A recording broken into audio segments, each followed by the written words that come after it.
경력이 좀 자극적이죠. 네. 일단 저는 지금 대학원을 다니고 있고요. 근데 이제 좀 학교 졸업한 지도 됐고, 그다음에 여러분이 보통 가실 개발자도 아니기 때문에 지금은 그래서 좀 어떤 주제를 할까 하다가 그래도 좀 관심이 있을 만한 관심을 끌 만한 주제로 일단은 대학원을 다녀보니까 취업으로 대학원 오는 것도 나쁘지 않을 것 같아서 그거에 대해 좀 간략하게 소개드리려고 이 주제를 가져와봤습니다. 그래서 그냥 좀 가볍게 한번 이럴 수도 있구나라고 그냥 가볍게 한번 들어주면 좋을 것 같아요. 네. 제 소개를 좀 하겠습니다. 저는 컴퓨터공학과에 17학번으로 입학했고요. 그다음에 31기고, 그다음에 34대 학회장이었습니다. 오늘 기수식 한다 했는데 신입생 기수가 지금 38기입니다. 네. 지금 서울대학교에서 컴퓨터공학과의 석박 통합으로 4년차 재학 중이고요. 그리고 추가로 지금 전문연구원 공부 중입니다. 그래서 지금 신분은 군인 신분입니다. 네, 지금 오늘 발표할 주제에 대해서 좀 간단히 목차로 설명드리면은 지금 제가 봤을 때 대학원생이 봤을 때 취업 시장의 지금 현 상황이랑 대학원 간단히 소개드리고 그다음에 취업을 위해 대학원을 가도 좋은 이유에 대해 좀 간단하게 설명드리겠습니다. 그리고 마지막으로 대학원생이 되면은 뭘 하는지 좀 소개드릴게요. 네, 그리고 먼저 첫 번째로 제가 입학할 당시에는 이제 컴퓨터공학 졸업자들이 이제 이렇게 매년 생기잖아요. 그러면은 일부는 전공을 살리지 않지만 이제 대부분은 이제 전공을 살려서 이제 취업을 하게 될 거예요. 근데 당시에는 저 때는 알파고가 딱 나올 시점이어서 홍콩이 딱 붐을 일으킬 때예요.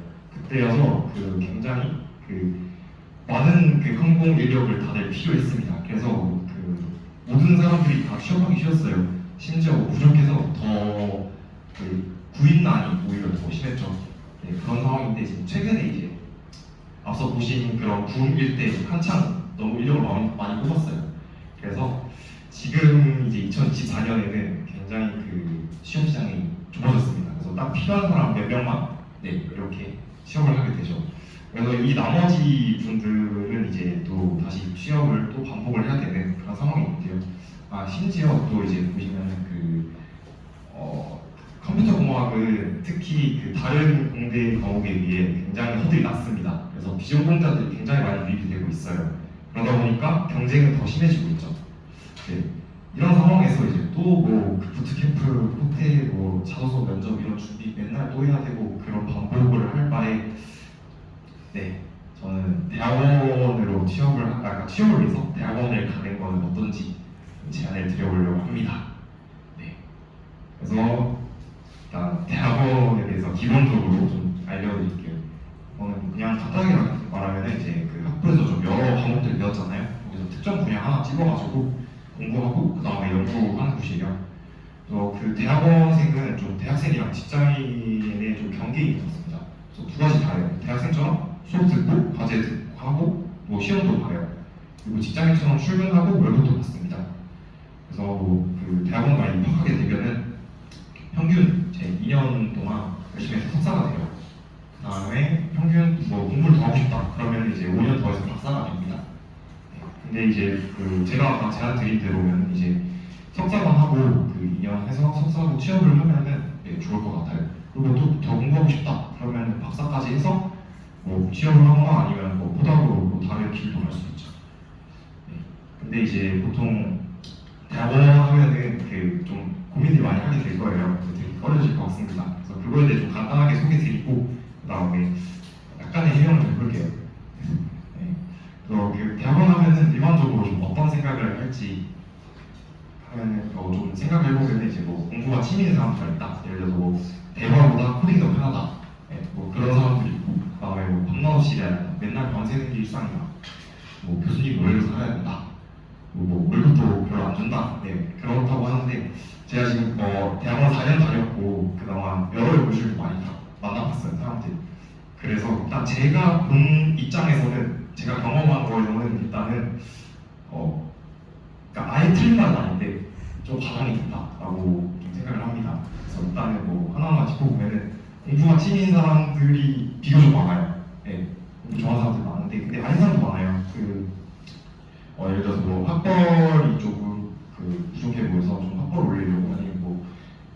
승진을 해야 돼서 승진을 하고 싶어서 오는 사람들도 많고 그래서 다른 목적이 있어서 오는 사람들도 많습니다. 그래서 그 되게 그냥 일반적인 사람도 많아요. 그래서 그냥 사람 사는 곳이에요.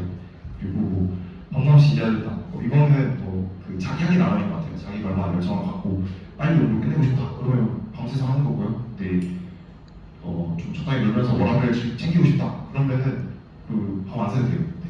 저는 워라밸을 좋아해서 밤을 안 새고 싶습니다. 그리고 뭐 교수님 노래를 사야 된다. 이제는 이건 아닌 것 같아요. 왜냐면 일단은 이런 세상을 가진 교수님들은 거의 은퇴를 했어요. 그리고 우리 그 요즘 워낙 그 다른 언론들이 많기 때문에 그걸 눈치를 보고 있어서 그럴 수 없습니다. 그리고 월급도 예전에는 뭐 10만 원, 50만 원 이렇게 받았다고 하는데 좀 이따 얘기할 건데 되게 많이 받습니다. 그래서 이것도 아닌 것 같아요. 이렇게 좀 해명을 해서 일단 대학원이 좀그 갈만하다라고 좀 저는 얘기를 하고 싶고요. 그래서 취준생이 대학원에 가서 이득이 있을까에 대해서 좀 궁금증을 가지실 수 있을 것 같은데 그걸 좀 얘기해 드리겠습니다. 그래서 먼저 첫 번째로 그 취업 가능성이 좀 높아져요.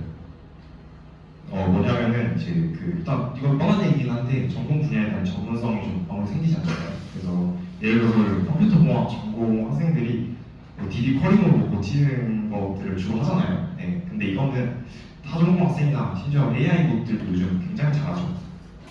네. 근데 이제 석사를 따게 되면은 컴퓨터공학 전공인데 이제 또 그 좀 세부적으로 DB 성능 개선 관련해서 연구를 좀 했던 사람들이 생길 거예요. 그러면 이제 일단 새로운 이제 이런 성능 개선을 연구를 하다 보니까 새로운 DB에 대한 디자인이 필요한 걸 알고 이걸 할 줄 알게 될 거예요. 이런 거는 이제 보통 다들 못하기 때문에 이제 이때는 이제 굳이 이 사람을 뽑을 이유가 없는데 이런 석사 같은 거라면은 이런 걸 할 수 있는 사람이 됐기 때문에 그 회사에서 필요로 할 가능성이 높아집니다. 이건 좀 뻔한 얘기긴 하고요. 그 다음으로 할 얘기가 이제 좀 메리트가 있을 수 있을 것 같아요.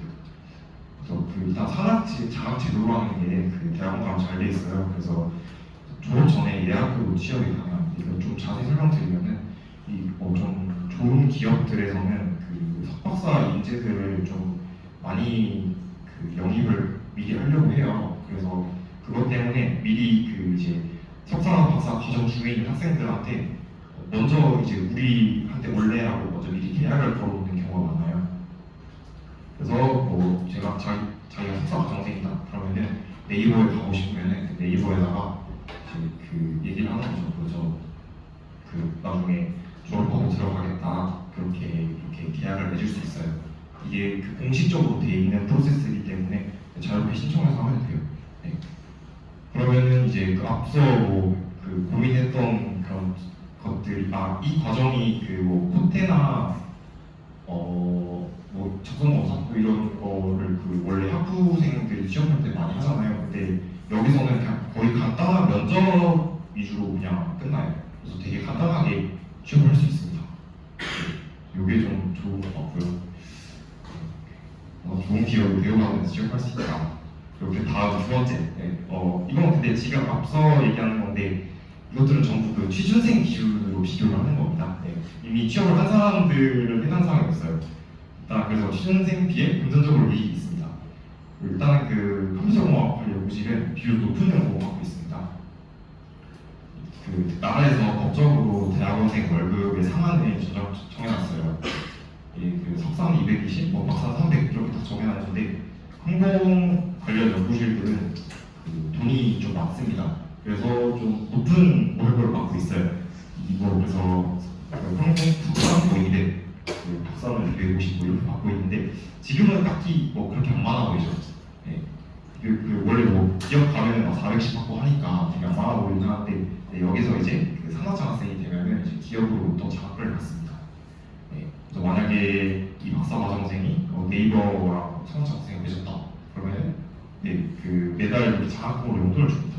이게 또 적지 않아요. 100만 원이 넘고요. 그 다음에 이게 호봉제라서 연차가 장학생이 되고 연차가 쌓이면은 점점 돈이 올라요.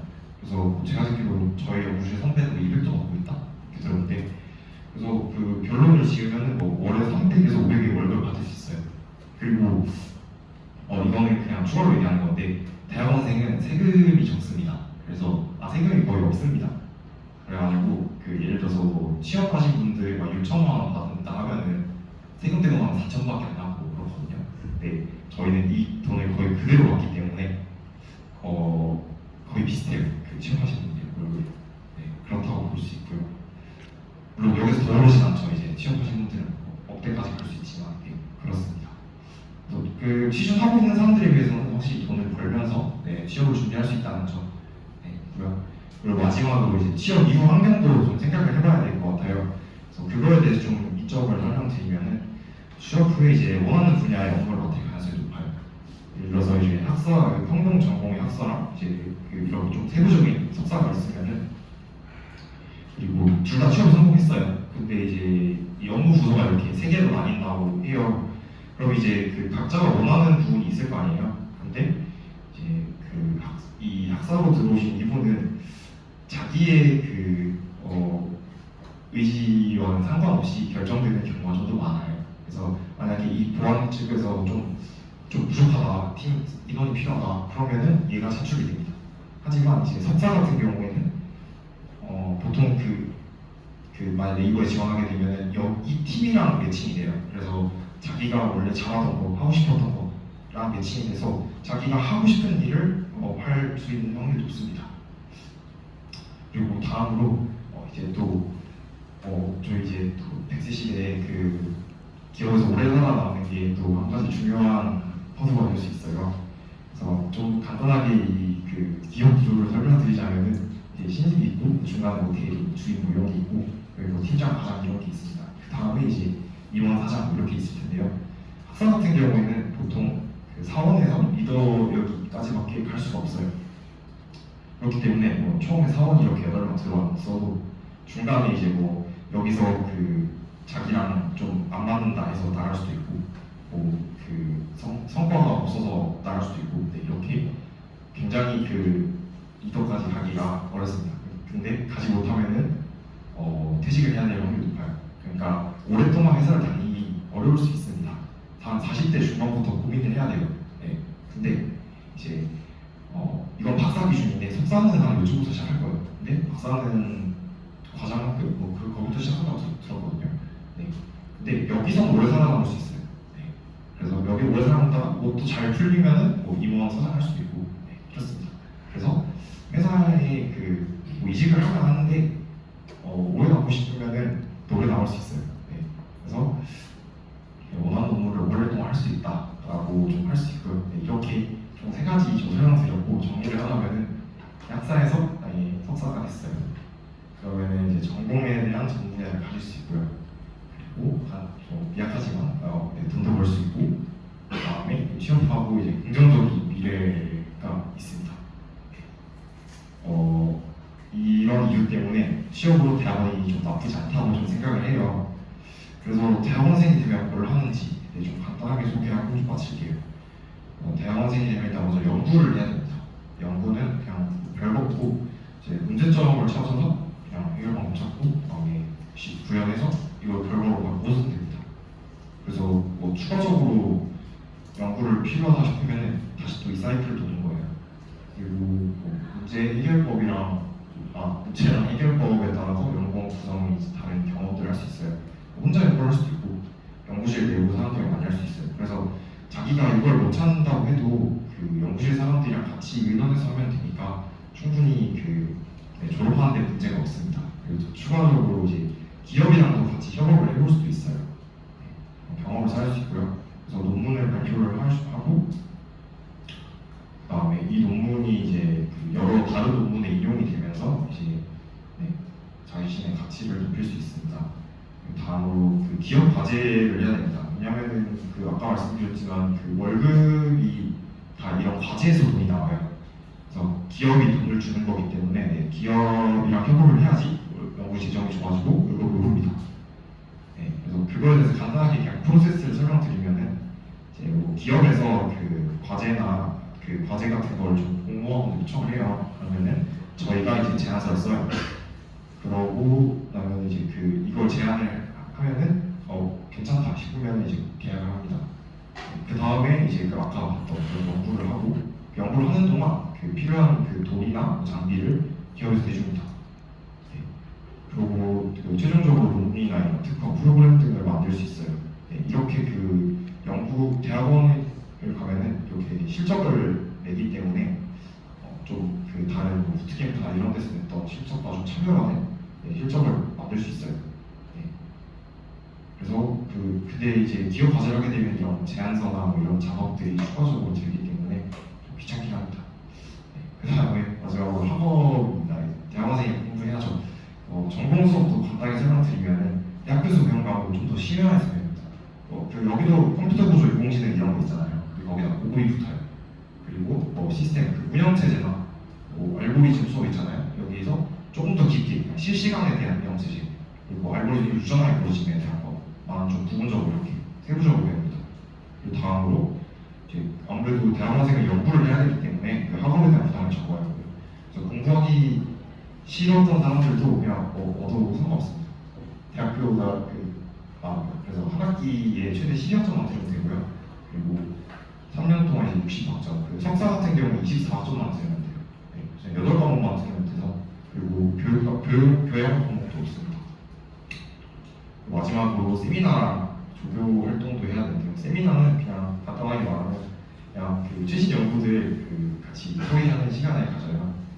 그리고 조교 를 하는데 여기 지금은 하는지 모르겠는데 저는 프로그래밍 수업 때 그 조교분이 와서 직접 실습 강의 해주셨는데 네, 그런 거를 이제 대학원을 가게 되면 합니다. 네, 여기까지 이제 이렇게 연구랑 기업 과제, 학업 이거를 하다 보면 되게 바쁘거든요.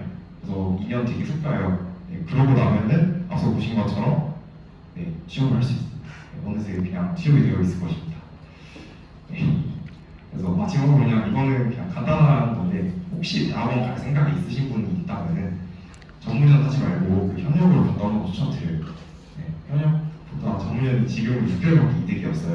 근데 불편하게 너무 많아요. 리필 일단은 장학생 지원이 안 되고요.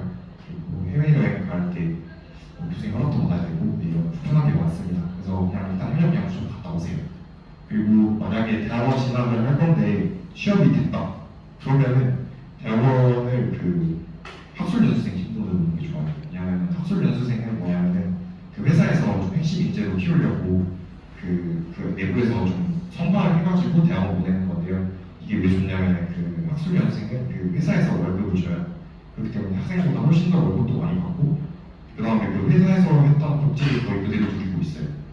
그 다음에 학술연수생은 아무래도 그 회사에서 월급 주니까 교수님 월급 주는 게 아니니까요. 교수님이 일을 시킬 수 없습니다. 그래서 그 연구실 잡무에 참여하지 않는 장점이 있습니다. 그래서 그냥 연구만 하면 돼요. 자기 실적 세우기만 돼서 되게 좋은 것 같아요. 그래서 이 두 가지를 그냥 한번 말씀드리고 싶었습니다. 네, 여기까지 제가 세미나 준비했는데 혹시 질문 있나요? 없으면 끝내고 뒤풀이 마시죠.